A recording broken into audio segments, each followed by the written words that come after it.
믿을 수 없는 사실이 밝혀졌습니다. 8천년 전 단 하나의 인골이 한국인의 정체성을 완전히 뒤바꿔 놓았습니다. 수천 년간 우리가 믿어온 단일 민족의 신화, 지금 그 믿음이 무너지고 있다고 하는데요. 세계적 고고 생물학자가 밝혀낸 고대 유전자 속 충격적인 비밀. 한반도에서 발견된 8천년 전 인골이 들려주는 한민족의 놀라운 뿌리 이야기, 지금 시작합니다. 로마의 붉은 노을이 고대 유적 위로 장엄하게 내려앉는 시간, 박물관 연구실 창문 너머로 보이는 포로 로마노의 고대 기둥들이 수천 년의 역사를 품은 채 침묵하고 있었죠. 저는 이탈리아 로마 국립박물관 고고생물학 연구소 소속 분석가 엘리사 도린입니다. 고대 인류의 유전자를 연구하는 일이 제 평생의 사명이 되었습니다. 특히 유럽 선사시대 인류 유전자 비교 연구에 몰두해왔죠. 그날도 여느 때와 다름없이 연구실에서 늦게까지 분석 자료를 검토하던 중이었습니다. 컴퓨터 화면에 한 통의 이메일이 도착했고 발신자는 서울대학교 고고유전체연구소 김영석 교수였습니다. 저도 모르게 자세를 바로 했죠. 한국의 유명한 고고학자로부터 온 메일이라니 무슨 내용일지 호기심이 일었습니다. 이메일 내용은 충격적이었습니다. 경주에서 발굴된 약 8천년 전으로 추정되는 인골의 유전자 분석 프로젝트에 저를 초청한다는 내용이었죠. 특히 눈에 들어온 문구가 있었습니다. 고대 동아시아 인류와 현대 한국인 유전자 비교 프로젝트라는 제목이었습니다. 단순한 유전자 분석이 아니라 현대인과의 연결성을 찾는 연구라니 가슴이 뛰었습니다. 저는 곧바로 김영석 교수의 논문들을 찾아 읽기 시작했습니다. 그의 연구는 만주와 연해주 그리고 한반도의 교류사에 집중되어 있었고 특히 한반도 내 고대 인골에 관한 그의 연구는 세계적으로 인정받고 있었습니다. 연구실 창문 밖으로 보이는 로마의 석상들이 마치 저에게 말을 거는 것 같았죠. 수천 년의 역사를 간직한 이 도시에 살면서도 아직 한 번도 가보지 못한 동양에 대한 막연한 동경이 제 마음속에 자리 잡고 있었습니다. 다음 날 아침 연구소장에게 한국 프로젝트 참여 의사를 전했습니다. 소장은 의외로 긍정적인 반응을 보였죠. 우리 연구소와 아시아 학계와의 협력이 더욱 확대될 좋은 기회라고 말했습니다. 저는 그날 저녁 한국에 대한 책들을 찾아보며 밤을 지새웠습니다.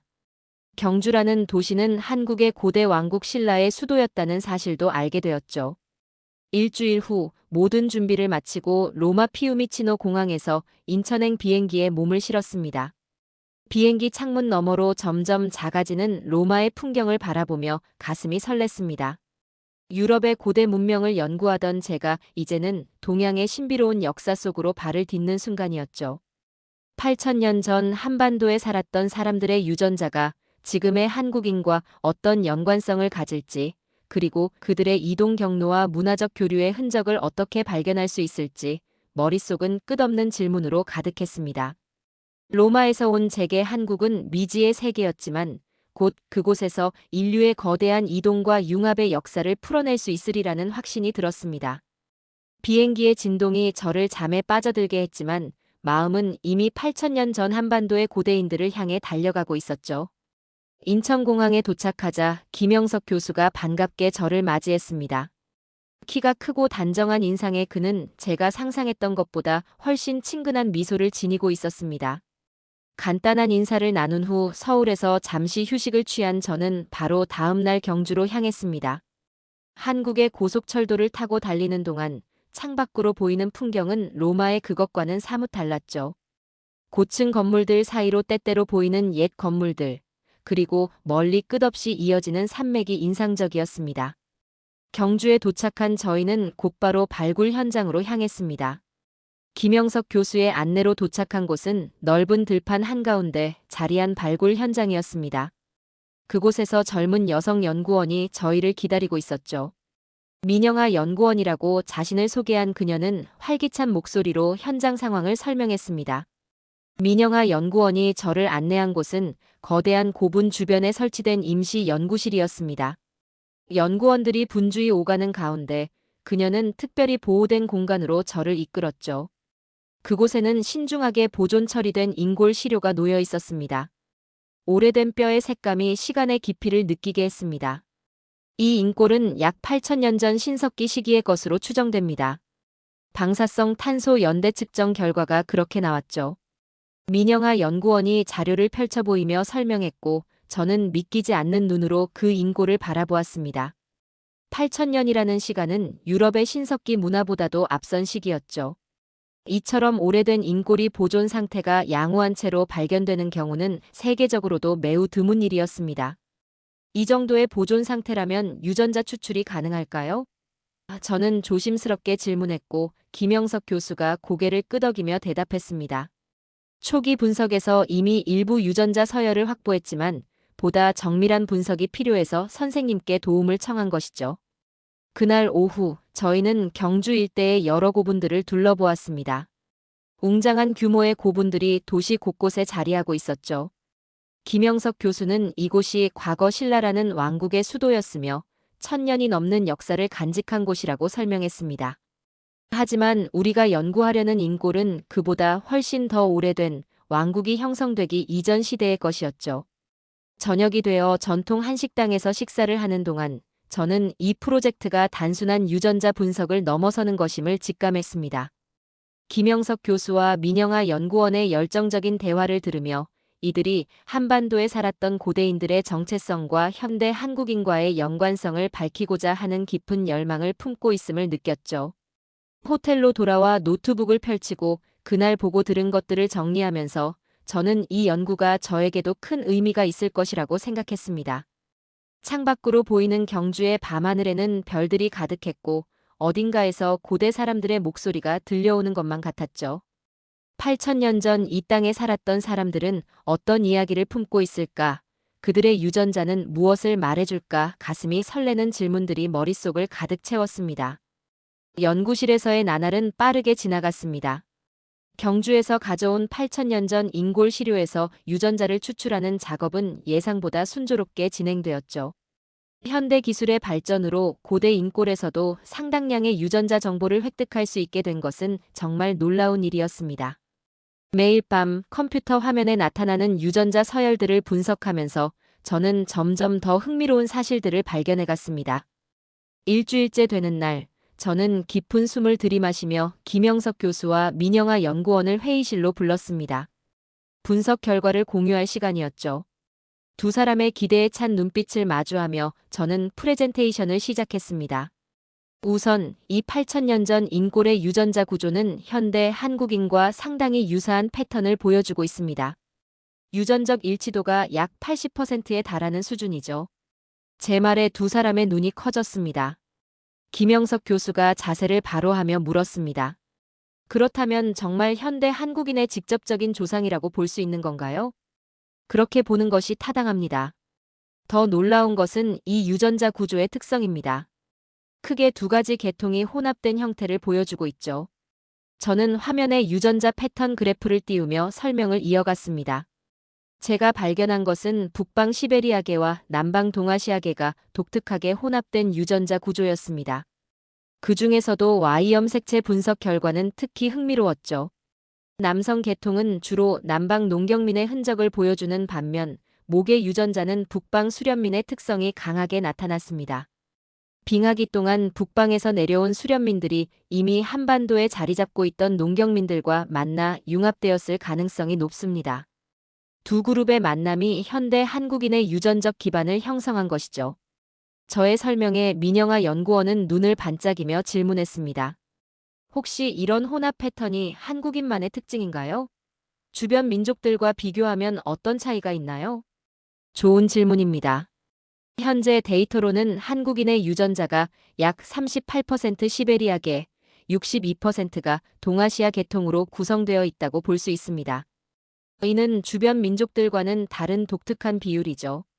제 대답에 두 사람 모두 깊이 생각하는 표정이었습니다. 회의를 마친 후 저희 세 사람은 연구소 근처 카페에 앉아 더 깊은 대화를 나눴습니다. 김영석 교수는 유전자 분석 결과가 역사적 기록과 고고학적 발견들과 어떻게 일치하는지 설명했고 민영아 연구원은 이 발견이 현대 한국 사회에 어떤 의미를 가질 수 있는지에 대한 자신의 생각을 열정적으로 나누었습니다. 그날 밤 호텔방으로 돌아와 창밖을 바라보며 저는 깊은 감동을 느꼈습니다. 8천년 전의 유전자가 오늘날까지 이어져 내려온다는 사실, 그리고 그 안에 북방과 남방의 만남이라는 드라마틱한 이야기가 담겨 있다는 것이 경이로웠죠. 한반도라는 작은 땅에 쓰여진 인류의 거대한 이동과 융합의 역사가 이제 제 눈앞에 펼쳐지고 있었습니다. 다음 날 아침, 저희는 더 넓은 관점에서 인류 이동의 역사를 조망해 보기로 했습니다. 연구실 테이블에 세계 지도를 펼쳐놓고 커피를 마시며 대화를 나누는 중이었죠. 민영아 연구원이 문득 고개를 들며 질문했습니다. 사실 인류는 다 아프리카에서 온 거잖아요. 한반도까지 어떤 경로로 왔는지 정확히 알 수 있을까요? 저는 지도 위에 손가락을 올려놓고 아프리카 대륙을 가리켰습니다. 이 질문은 제가 평생 연구해온 주제였기에 가슴이 뛰었습니다. 인류의 대장정을 설명할 수 있는 기회였죠. 약 5만에서 6만 년 전 현생 인류인 호모 사피엔스가 아프리카에서 시작해 점차 다른 대륙으로 퍼져나갔습니다. 중동을 거쳐 인도, 동남아시아를 지나 만주를 통해 한반도까지 이동했다는 것이 현재 가장 유력한 가설이죠. 손가락으로 지도 위에 그 경로를 따라 그리며 설명했습니다. 김영석 교수는 깊은 관심을 보이며 고개를 끄덕였습니다. 그런데 이 이동 과정에서 다양한 인류 종족들과의 만남과 혼합이 있었을 텐데 한반도는 어떤 위치였을까요? 중요한 질문입니다. 유라시아 대륙의 동쪽 끝, 특히 만주와 한반도는 여러 인류 그룹이 만나는 교차점이었습니다. 북방에서 내려온 수련민과 남방에서 올라온 농경민들이 이곳에서 만나 융합되었죠. 저는 지도에서 한반도 주변을 동그라미 치며 설명을 이어갔습니다. 민영아 연구원이 갑자기 표정이 밝아지며 말했습니다. 그렇다면 한국인은 단일 혈통이 아니라 여러 민족이 섞인 결과라는 말씀인가요? 정확합니다. 한국인은 단일 민족이 아니라 세계인의 교차점에서 살아남은 융합체입니다. 다양한 유전자의 조합이 오히려 생존에 유리했고 그렇기에 오늘날까지 이어져 올 수 있었던 것이죠. 제 말에 두 사람 모두 깊은 생각에 잠기는 듯 했습니다. 점심시간이 되어 연구실 근처 식당으로 향하는 길에도 우리의 대화는 계속되었습니다. 인류가 결국 하나의 뿌리에서 시작되었다는 사실, 그리고 현대 한국인이 여러 인류 그룹의 만남과 융합의 결과라는 사실은 단순한 학문적 발견을 넘어 깊은 철학적 의미를 담고 있었죠. 식사를 마치고 돌아오는 길, 김영석 교수가 잠시 발걸음을 멈추고 저를 바라보았습니다. 선생님의 연구가 우리 역사를 보는 새로운 관점을 제시해주고 있습니다. 한국 사람들은 오랫동안 단일 민족이라는 관념에 익숙해져 있었지만 사실은 다양성이 우리의 강점이었던 것이네요. 저는 미소를 지으며 고개를 끄덕였습니다. 이 작은 반도에 살았던 사람들의 유전자 속에 인류 대이동의 장대한 역사가 고스란히 담겨 있다는 사실이 경이로웠습니다. 연구실로 돌아오는 길에 바라본 경주의 거리, 그리고 그 위를 오가는 사람들의 얼굴에서 저는 수만 년의 시간을 건너온 인류의 여정을 읽을 수 있었습니다. 다음 날 아침, 김영석 교수는 저희를 특별한 장소로 안내했습니다. 대형 연구실에 들어서자 벽면을 가득 채운 유물 사진들과 연대표가 눈에 들어왔습니다. 그 중에서도 송국리형 문화라고 표시된 부분을 가리키며 김 교수가 설명을 시작했죠. 이것은 기원전 약 3200년경의 송국리형 문화입니다. 한반도 청동기 시대의 대표적인 문화유산이죠. 김 교수의 목소리에는 자부심이 묻어났습니다. 저는 사진들을 자세히 살펴보았습니다. 독특한 형태의 토기들과 청동 도구들, 그리고 주거지 유적 사진들이었죠. 특히 눈에 띈 것은 벼농사와 관련된 유물들이었습니다. 한반도의 농경 문화가 정착했던 증거였죠. 이 시기에 벼농사가 본격적으로 한반도에 정착하면서 큰 변화가 일어났습니다. 안정적인 식량 공급으로 인구가 급증했고 사회 구조도 복잡해졌죠. 김 교수의 설명을 들으며 저는 깊이 고개를 끄덕였습니다. 민영아 연구원이 다른 진열대에서 점토 대토기 표본을 가져왔습니다. 독특한 형태의 토기는 제가 유럽에서 보았던 어떤 것과도 달랐습니다. 이어서 그녀는 유리 케이스에서 작은 장신구를 조심스럽게 꺼내 보여주었죠. 이건 중앙아시아식 장신구입니다. 청동기 시대 무덤에서 발견되었는데 놀랍게도 중앙아시아 지역의 것과 매우 유사한 형태를 보이고 있습니다. 민영아 연구원의 설명에 저는 감탄을 금치 못했습니다. 이 모든 증거들이 의미하는 바가 놀랍습니다. 이미 이 시점에 한반도는 만주, 연해주, 심지어 중앙아시아와도 활발히 교류했다는 사실이 명확하게 드러나고 있습니다. 제 말에 두 사람 모두 동의하듯 고개를 끄덕였습니다. 오후에는 김 교수의 안내로 국립박물관을 방문했습니다. 청동기 시대 유물들이 시대순으로 전시된 전시실을 천천히 돌아보며 저는 한반도에서 농경 문화가 어떻게 발전해왔는지 더 깊이 이해할 수 있었습니다. 특히 벼농사가 정착한 이후 인구 증가와 함께 문화가 놀라운 속도로 발전했다는 사실이 흥미로웠죠. 박물관을 나오는 길에 김 교수가 말했습니다. 이런 농경 문화의 발전이 없었다면 오늘날의 한국은 존재하지 않았을 겁니다. 농경은 단순한 식량 생산 방식이 아니라 문명의 기반이었습니다. 저녁 식사를 하며 저는 오늘 본 것들을 정리해 보았습니다. 한반도는 단순히 고립된 지역이 아니라 고대부터 다양한 문화가 교차하는 교류의 장이었다는 사실이 점점 더 명확해졌습니다. 유전자 분석 결과와 고고학적 증거들이 서로 맞물려 하나의 그림을 완성해가고 있었죠. 북방과 남방의 유전자가 혼합된 것처럼 문화적으로도 다양한 요소가 융합되어 독특한 한반도만의 문명을 이루어냈다는 사실이 경이로웠습니다. 호텔로 돌아오는 길에 저는 문득 이런 생각이 들었습니다. 인류의 진정한 강인함은 고립이 아닌 교류와 융합에서 온다는 것을 한반도의 역사가 증명하고 있다는 사실 말입니다. 연구가 심화될수록 더 많은 질문들이 제 마음속에 자리 잡았습니다. 유전자와 농경 문화에 대한 분석을 마친 후 저는 도시와 문명의 발전 과정에 관심을 돌렸습니다. 고대 도시들은 어떻게 형성되었고 무엇이 그 위치를 결정했을까요? 연구실에서 자료를 검토하던 중 흥미로운 문서가 눈에 들어왔습니다. 고구려 장수왕의 평양 천도에 관한 연구 자료였죠. 이 자료에 따르면 427년 장수왕이 수도를 평양으로 옮긴 배경에는 기후 변화가 있었다고 합니다. 민영아 연구원이 자료를 가리키며 설명했습니다. 저는 자료를 자세히 살펴보았습니다. 당시 동아시아 지역은 한랭화가 진행되고 있었고 그로 인해 농업 생산성이 떨어지고 있었다는 내용이었죠. 새로운 농경지를 확보하고 기후변화에 적응하기 위한 전략적 선택이었다는 분석이 첨부되어 있었습니다. 인류 역사에서 기후변화는 항상 중요한 변수였습니다. 특히 농경 사회에서는 기온 변화가 직접적으로 식량 생산에 영향을 미쳤고 그것이 인구 이동과 도시 발전의 핵심 요인이 되었죠. 제 설명에 김영석 교수가 고개를 끄덕였습니다. 김 교수는 컴퓨터 화면을 돌려 최신 기후변화에 관한 국제 보고서를 보여주었습니다. 국제기후변화위원회의 보고서였죠. 보고서는 21세기 말까지 동아시아 지역이 해수면 상승과 기온 급등에 직면할 것이라고 예측하고 있었습니다. 지금 한국이 직면한 상황도 과거와 크게 다르지 않습니다. 21세기 한국도 또 다른 기후 대이동 시대를 맞이할 가능성이 있습니다. 과거에는 왕의 결정으로 수도를 옮겼지만 현대에는 어떤 방식으로 적응할 수 있을까요? 저의 질문에 잠시 침묵이 흘렀습니다. 민영아 연구원이 생각에 잠긴 표정으로 말했습니다. 지금 한국은 저출산 문제와 고령화 사회로 진입하고 있습니다. 이민 정책도 점점 중요해지고 있고요. 결국 사람의 이동은 환경과 생존이 핵심인 것 같습니다.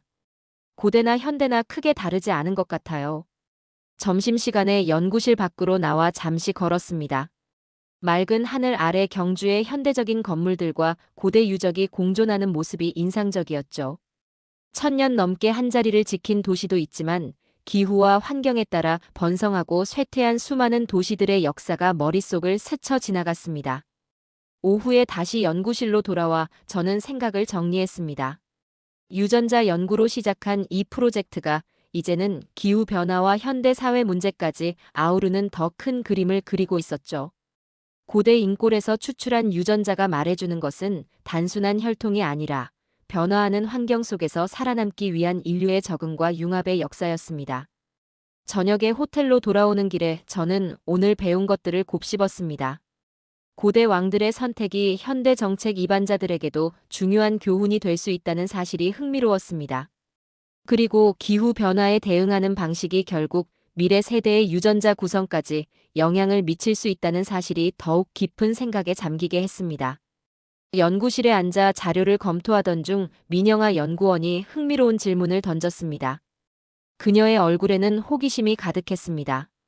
일본인 유전자와도 거의 80% 정도 유사하던데요. 우리가 그동안 분석한 내용과 연관해서 어떻게 해석할 수 있을까요? 그녀의 질문은 매우 시의적절했습니다. 저도 그 부분에 대한 분석을 막 마친 참이었죠. 김영석 교수가 깊은 목소리로 대화에 참여했습니다. 민 연구원의 지적은 정확합니다. 유전적으로 상당히 유사하지만 중요한 차이점이 있습니다. 조몬 유전자는 일본에 아직 남아있지만 한국에는 거의 희미하게만 존재하고 있죠. 저는 컴퓨터 화면에 저장해둔 비교 자료를 불러왔습니다. 각기 다른 색상으로 표시된 유전자 서열들이 화면을 가득 채웠습니다. 한국인과 일본인의 유전자 구조를 시각적으로 비교할 수 있는 자료였죠.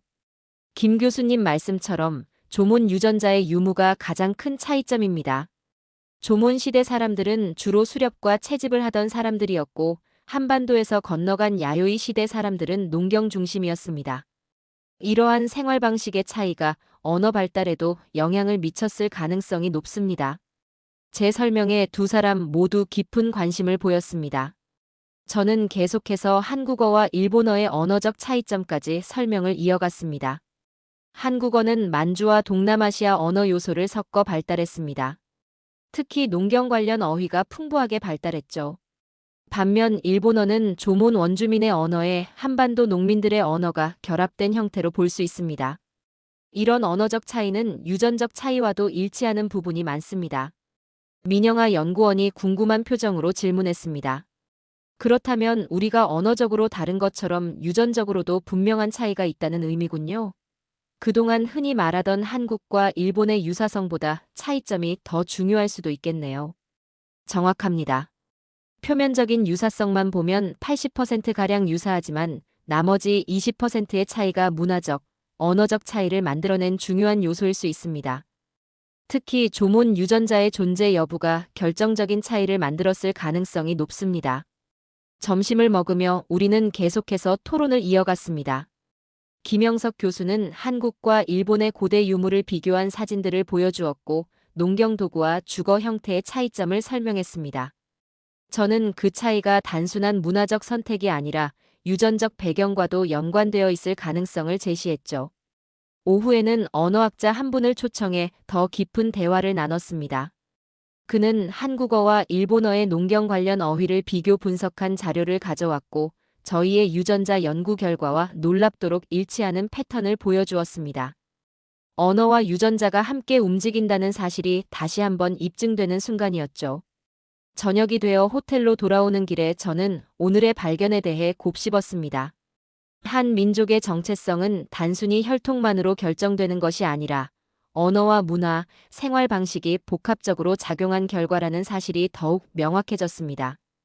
유전자와 언어의 상관관계를 밝히는 이 연구가 동아시아 역사를 이해하는 새로운 열쇠가 될 수 있을 것이란 기대감에 가슴이 벅차올랐습니다.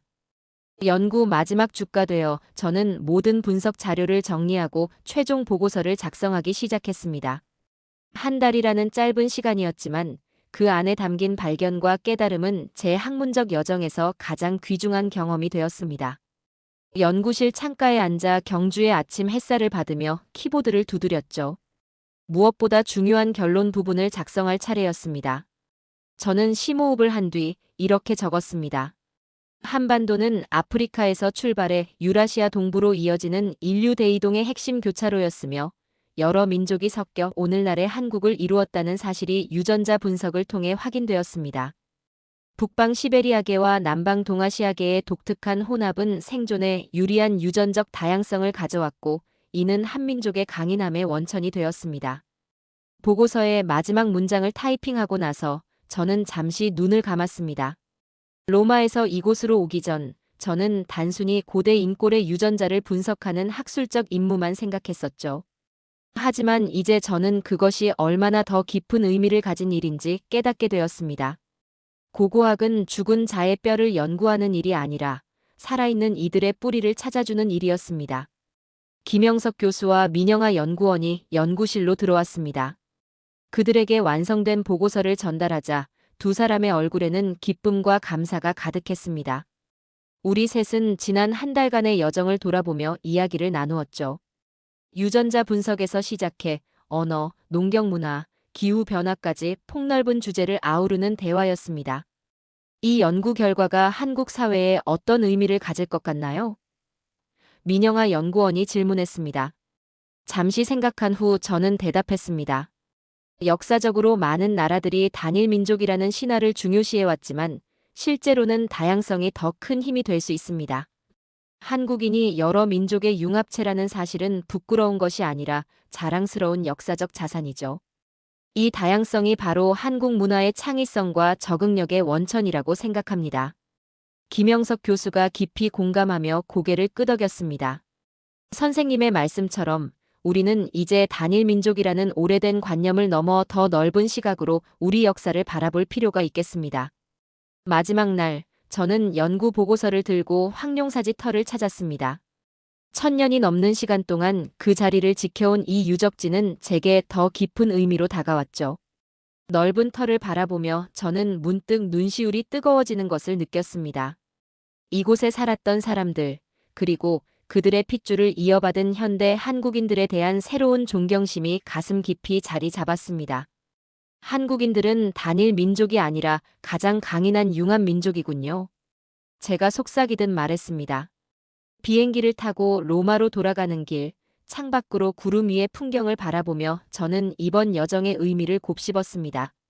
한국에서의 연구는 단순한 학술적 성과를 넘어 인류의 이동과 융합이라는 거대한 서사의 한 장을 밝혀낸 일이었습니다. 로마 연구소로 돌아가면 더 많은 후속 연구가 기다리고 있겠지만 한국에서의 이 경험은 제 학문적 여정의 전환점이 될 것이라는 확신이 들었습니다. 돌아보니 8000년 전 한반도에 살았던 한 사람의 유골이 제게 가르쳐 준 것은 과학적 사실을 넘어선 인류 공통의 진실이었습니다. 우리 모두는 결국 아프리카에서 시작된 하나의 여정 위에 있으며 다양성과 융합이야말로 생존과 번영의 진정한 열쇠라는 깊은 깨달음이었죠. 자, 오늘의 이야기는 여기까지입니다. 오늘 우리는 8000년 전 인골에서 추출한 유전자가 밝혀준 한민족의 놀라운 진실을 살펴봤습니다. 단일 민족이라고 믿었던 우리의 뿌리에는 북방과 남방, 수련민과 농경민의 유전자가 융합된 강인한 다양성이 숨겨져 있었습니다. 진정한 민족의 힘은 순수한 혈통이 아니라 변화하는 환경 속에서 살아남기 위한 융합과 적응에서 나온다는 것을 이번 연구가 증명해주고 있습니다. 앞으로도 우리 역사 속에 숨겨진 더 많은 비밀과 자부심의 이야기를 함께 찾아나가겠습니다. 지금까지 우인스의 수진이었습니다. 오늘도 끝까지 함께해 주셔서 정말 감사합니다. 당신만의 해외 감동 이야기가 늘 당신 곁에서 따뜻한 순간으로 남길 바랍니다. 다음에도 따뜻한 이야기로 다시 찾아올게요. 수진이랑 우인스, 다음에도 함께해요. 사랑합니다. 오늘도 행복한 하루 되세요.